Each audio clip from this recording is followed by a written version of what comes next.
مسلمان میں عقیدہ توحید پختہ کرتی ہے، اور دعا اس دولت کا نام ہے جو صرف مومن کے پاس ہے، کافر کے پاس نہیں۔ نبی پاک علیہ السلام نے فرمایا الدعاء صلاح المومن، دعا مومن کا ہتھیار ہے، کافر کے پاس یہ ہتھیار نہیں ہے۔ مومن جب اپنے مالک کے حضور دعا مانگتا ہے نا، دنیا میں آپ کسی سے زیادہ مانگے تو وہ ناراض ہو جاتا ہے، وہ کہتا ہے بھائی تو نے تو کام بنا لیا ہے، کل بھی دیا تھا، پرسوں بھی دیا تھا، روز روز تجھے کون دے؟ میرے نبی پاک علیہ السلام نے فرمایا جو اپنے رب سے زیادہ مانگتا ہے رب اس سے زیادہ راضی ہوتا ہے، زیادہ راضی ہوتا ہے۔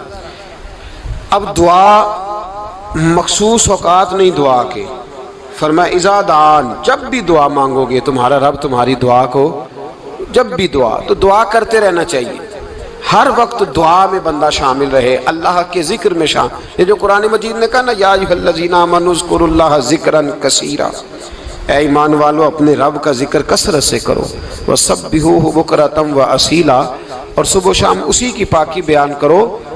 تو اس سے مراد یہ نہیں ہے کہ تسبیح لے کے سارا دن مسجد میں بیٹھے رہو اور کام کوئی نہ کرو، بلکہ اس کا مطلب یہ ہے کہ روٹی شروع کرو تو اللہ کے نام سے، اختتام کرو تو اللہ کے نام، سو جاؤ تو رب کا نام لے کے، سویرے اٹھو تو اللہ کا نام لے کے، جب تمہیں کوئی چیز اچھی لگے تو ماشاءاللہ کہو، جب کوئی مصیبت آئے تو کہو انا للہ و انا الیہ راجعون۔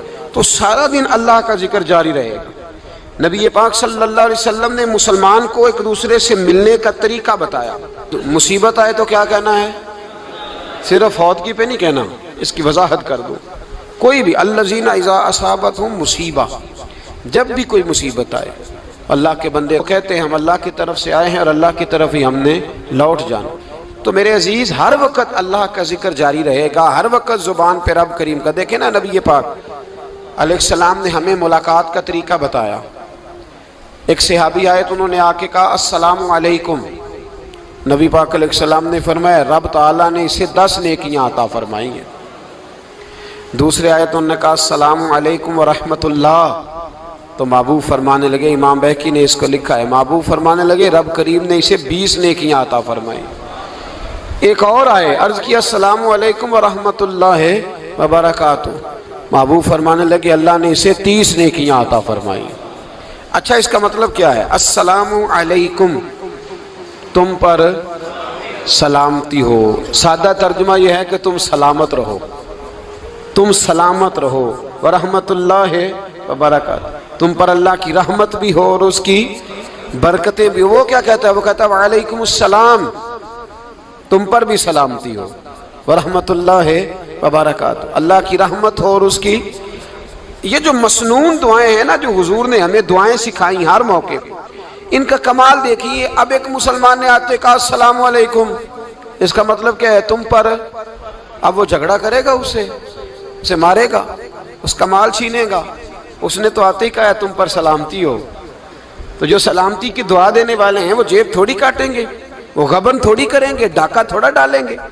اسلام نے لفظ ہی وہ سکھایا ہے کہ فرمایا جب تم نے ملنا ہے تو تم نے دعائیں کرنی ہیں ایک دوسرے کے لیے۔ اب ہمارے ہاں نئے نئے لفظ آ گئے، ٹیلی فون اٹھایا تو کہا ہیلو، اس کا کیا ترجمہ ہے؟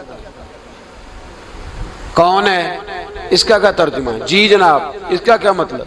ہم نے دیکھا بڑے بڑے سمجھدار لوگ السلام علیکم کی بجائے کہتے ہیں کیا حال ہے؟ بھائی کیا عجیب بات ہے، بھائی کیا حال ہے کا کیا مطلب ہوا؟ وہ بعد میں کرنے کی بات ہے۔ اور کچھ تھوڑا سا جو ادیب ہیں، جو بیچارے حروف کے پیچ و تاب میں رہتے ہیں، وہ کہتے ہیں آداب عرض ہے۔ وہ کیا ہوتا ہے جی؟ اسلام نے دعا سکھائی ہے السلام علیکم، یہ کتنی خوبصورت دعا ہے۔ جب آپ گھر کے اندر داخل ہوئے تو آپ نے دعا دی السلام علیکم، یہ دعا دی آپ۔ ایک صحابی حاضر خدمت ہوئے، عرض کی یا رسول اللہ صلی اللہ علیہ وسلم میرے گھر میں غربت رہتی ہے، کیا کروں؟ نبی پاک علیہ السلام نے فرمایا جب بھی گھر جایا کرنا گھر والوں سے سلام لیا کر، گھر والوں سے کیا کہا کر؟ السلام علیکم، جب بھی گھر جائے۔ یعنی گھر آیا، اب گھر والوں نے بتایا کہ ماچس کی ڈبیا تو لے آؤ۔ اب یہ دکان کونے پہ تھی گھر والے پہ، وہاں سے ماچس کی ڈبیا لے کے واپس گیا تو کہنے لگا السلام علیکم۔ پھر گھر والوں نے کہا ہو بتانا یاد ہی نہیں رہا، چینی بھی ختم ہو گئی ہے۔ تو یہ پھر گیا چینی لینے، لوٹ کے آیا تو کیا کہا؟ جب اللہ چاہتا ہے تو کہے، جب اللہ کے رسول چاہتے ہیں تو کہے۔ اس کا ترجمہ یہ ہے کہ تو کہہ، تو سلام لے۔ اللہ رسول چاہ رہے ہیں کہ تو سلام لے تاکہ تیرے گھر میں سلامتیاں ڈال دی جائیں۔ تو فرمایا سلام لینی ہے تو نے، اور ساتھ تو نے اس طرح کرنا ہے کہ 3 دفعہ سورۃ اخلاص کو پڑھنا ہے۔ امام قرطبی نے اس کو لکھا ہے۔ اس نے کہا حضور غربت بڑی ہے، غربت بڑی ہے تو کہ وظیفہ بتائیں۔ فرمایا جب بھی گھر جاؤ سلام لو اور 3 دفعہ سورۃ اخلاص پڑھو۔ وہ صحابی کہتے ہیں میں پکا ہو گیا۔ اب وہ کچھ دنوں کے بعد، کچھ عرصے کے بعد، کچھ مہینوں کے بعد واپس آئے تو صحابہ کرام علیہم رضوان فرماتے ہیں ہماری خواہش تھی کہ یہ کچھ بیان کرے، اب بتائے جو وظیفہ لے کے گیا تھا اس کا رزلٹ کیا نکلا۔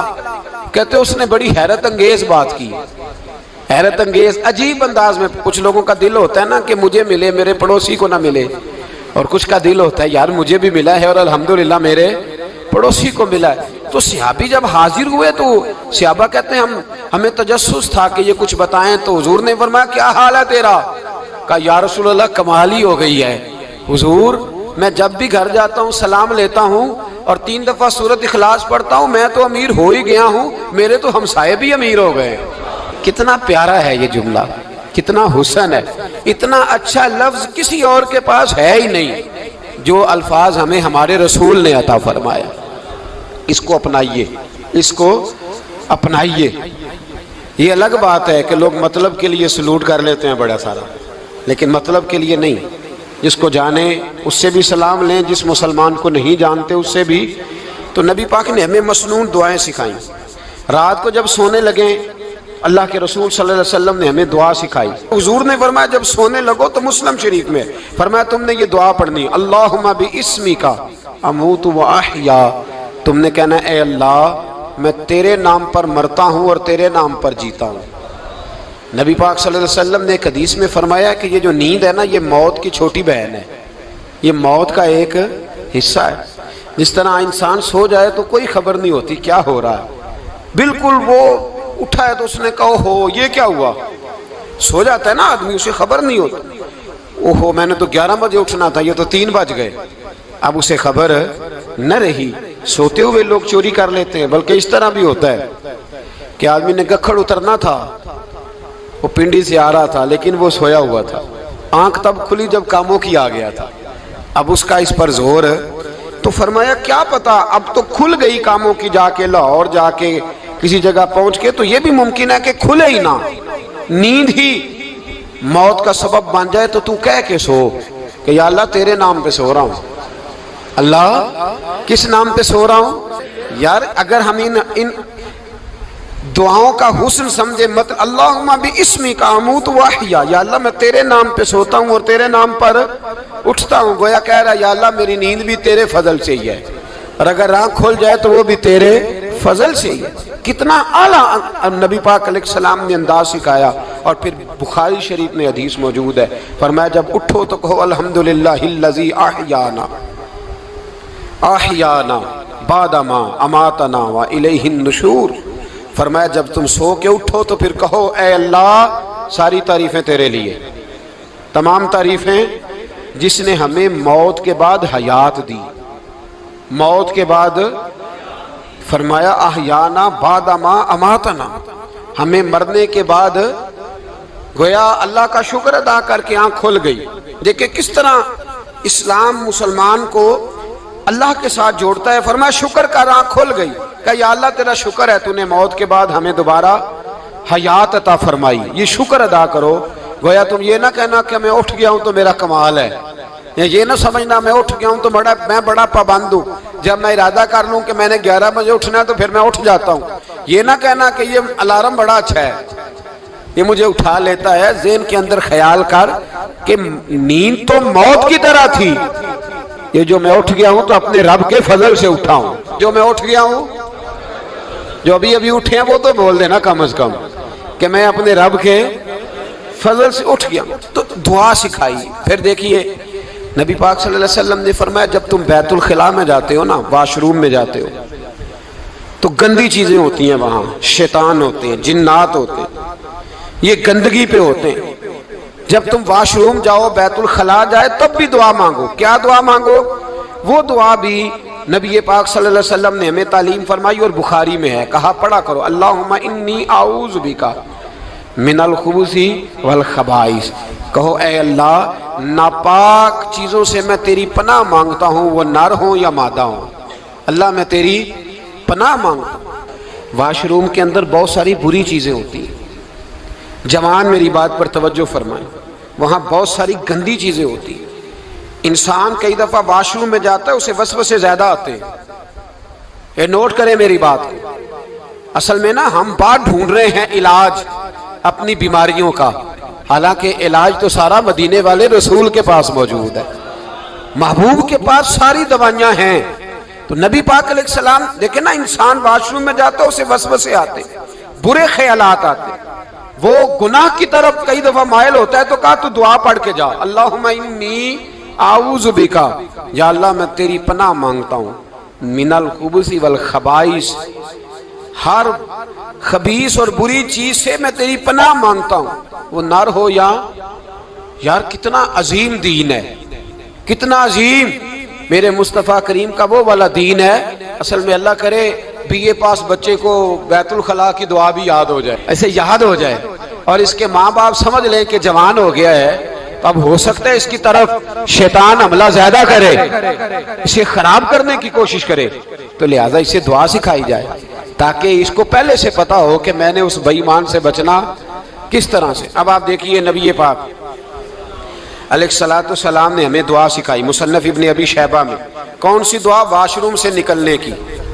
اللہ اکبر، بڑی زبردست دعا ہے، بڑی زبردست۔ آپ یقین کریں اس ایک ایک دعا پر ایک ایک پورا بیان ہو سکتا ہے، ایک ایک۔ یہ اس لیے نہیں میں کہہ رہا کہ میں کوئی عالم فاضل آدمی ہوں، آپ کہیں گے کہ بتا رہے ہیں میں بڑا پڑھا لکھا ہوں، صرف یہ عرض کر رہا ہوں کہ اس کے فوائد پر، ثمرات پر جو اللہ تبارک و تعالی امت کو دیتا ہے، ان دعاؤں کی جو فضیلت حدیثوں میں آئی ہے، اور پھر جو اس کے فوائد ہے، اگر اس پر بات کروں تو ایک دعا تقاضا کرتی ہے کہ اس پر پورا ایک لیکچر ہونا چاہیے۔ دیکھیے آپ واش روم سے نکلے، دعا کیا ہے؟ دعا کے لفظ کے الحمدللہ الذی، ایک حدیث میں لفظ ہے غفرانک، غفرانک، اے اللہ میں تجھ سے بخشش چاہتا ہوں۔ اور جو مشہور اور معروف ہے، مصنف ابن ابی شیبہ کی روایت فرمایا الحمدللہ الذی اذھب عنی العذا وعافانی، فرمایا اے اللہ تیرا شکر ہے۔ واش روم سے نکلا ہے تو کہہ رہا ہے یا اللہ تیرا شکر ہے، تو نے مجھ سے اذیت دور کی، وعافانی، اور تو نے مجھے عافیت عطا کر دی، اذیت دور کر دی اور عافیت۔ بولیے، واش روم سے نکلا ہے تو کیا کہتا ہے؟ یا اللہ تیرا شکر ہے، تو نے مجھ سے اذیت دور کر دی اور مجھے عافیت۔ ڈاکٹر، حکیم، ہومیوپیتھک ایک چیز پر متفق کم ہوتے ہیں، پتہ ہے نا آپ کو، لیکن اس بات پر سب کا اتفاق ہے کہ اگر کسی کو قبض ہو جائے نا تو شاید 70 یا 72 بیماریاں لگ جاتی ہیں اس کو۔ اور جب آدمی کو قبض ہوتی ہے نا، پیٹ کے اندر فضلہ جم جاتا ہے، خارج نہیں ہوتا، اس کو اعصاب کی بیماری ہوتی ہے، اس کے ذہن پر اثر ہوتا ہے اس چیز کا۔